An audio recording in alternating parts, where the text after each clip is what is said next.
Y do we call our heart myogenic? हम अपने heart को मायोजेनिक क्यों कहते हैं, या हमारा हार्ट मायोजेनिक क्यों कहलाया जाता है? Myogenic means originating from the muscles और generated by the muscle itself. देखो, मसल टिश्यू इटसेल्फ, जैसे हार्ट को ब्रेन ऑर्डर नहीं देता, हार्ट अपना काम खुद कर रहा है, ठीक है, तो इसलिए ये मायोजेनिक है। In case of heart, heart beat is initiated by the heart muscles itself. Heart जो है अपना जो काम कर रहा है उस वो किसी और से ऑर्डर नहीं ले रहा है, हार्ट मसल अपने आप इनिशिएट कर रही है। जैसे पेस मेकर है, इनिशिएट कर रहा है, हार्ट की रिदम बनाने के लिए स्टार्ट करता है। तो हार्ट के केस में हार्ट बीट जो है वो initiated by the heart muscles itself, specifically by the SA node muscle contraction start करता है without needing direct stimulation from the nervous system. मतलब ऐसे नोड या पेस मेकर दिमाग से इजाज़त नहीं मांगता कि मैं ये करूं या ना करूं। A special neural centre in the medulla oblongata can moderate the cardiac function through autonomic nervous system. देखो, ऑटोनॉमिक नर्वस सिस्टम उन जो दिमाग का हमारा पार्ट है, एक जो ऑटोनॉमिक नर्वस सिस्टम है, उन चीज़ों को कंट्रोल करता है जो अपने आप चल रही हैं, मतलब उनकी गति बढ़ा देगा या घटा देगा। तो जो ब्रेन का रोल है वो इतना ही है कि जो कार्डियक फंक्शन हो रहे हैं उन्हें मोडरेट कर हैंडल कर सके, थोड़ा सा कम या ज़्यादा जैसे ज़रूरत हो वैसा कर, जैसे हम दौड़ रहे हैं तो हार्ट बीट बढ़ जाएगी, इस तरह से। तो medulla oblongata can moderate the cardiac function through autonomic nervous system ANS।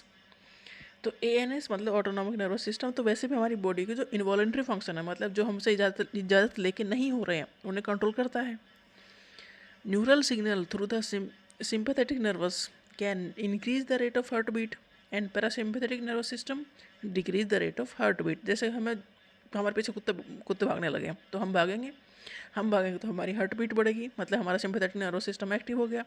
जब कुत्ता भाग जाएगा हमें लगेगा कोई पीछा नहीं कर रहा है, हम स्लो डाउन हो जाएंगे, फिर हार्ट बीट भी स्लो डाउन करनी पड़ेगी, फिर parasympathetic nervous system heart beat को डिक्रीज करेगा, नॉर्मल रेट में लेके आएगा।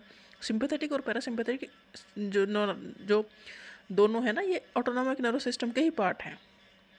ऑटोनॉमिक नर्वस सिस्टम के दो पार्ट, एक सिंपैथेटिक दूसरा पैरासिम्पैथेटिक, ये दोनों अपोजिट काम करते हैं। मतलब सिंपैथेटिक किस चीज़ को बढ़ा रहा है तो पैरासिम्पैथेटिक उस चीज़ को कम करेगा, क्योंकि एक बैलेंस बना रहा है। बढ़ाना घटाना ज़रूरत के हिसाब से हो रहा है, बट ये एक बैलेंस बनाता है। जब ज़रूरत है भागने की तो हार्ट बीट डेफिनेटली बढ़ेगी ना, हाँ, जब भागने की ज़रूरत नहीं है तो हार्ट बीट नॉर्मल करनी पड़ेगी। तो नॉर्मल करने के लिए पैरासिम्पैथेटिक नर्वस सिस्टम काम करता है, जो कि ऑटोनॉमिक नर्वस सिस्टम का ही पार्ट है। तो myogenic nature of the human heart ensure करता है that all beat rhythmically and autonomously. Myogenic का नेचर यहाँ है कि जो हार्ट की मसल्स हैं वो अपना काम अपने अनुसार करती हैं, ब्रेन से उसका ज़्यादा संबंध कुछ है नहीं। ब्रेन से इतना संबंध है कि ऑटोनॉमिक नर्वस सिस्टम के अकॉर्डिंग हार्ट बीट को कम या ज़्यादा हो सकती हैं। And maintaining circulation even neural connections are disturbed. अगर वो न्यूरल कनेक्शन डिस्टर्ब हो जाए, मतलब हमारे ब्रेन पे चोट लग जाए, तब भी हमारा हार्ट काम करता रहता है इसी की वजह से, क्योंकि ये मायोजेनिक है। मतलब इसकी मसल्स जो हैं, जो पेस मेकर है, वो खुद ही अपने ऑर्डर दे के खुद ही काम पूरा करवाया जा रहा है और ये काम चलता चला जा रहा है निरंतर। ब्रेन का इसमें कुछ ज़्यादा रोल है नहीं, कंडीशन के हिसाब से रोल है, अदरवाइज कोई रोल है नहीं। मतलब ब्रेन के बिना भी हार्ट काम करता है।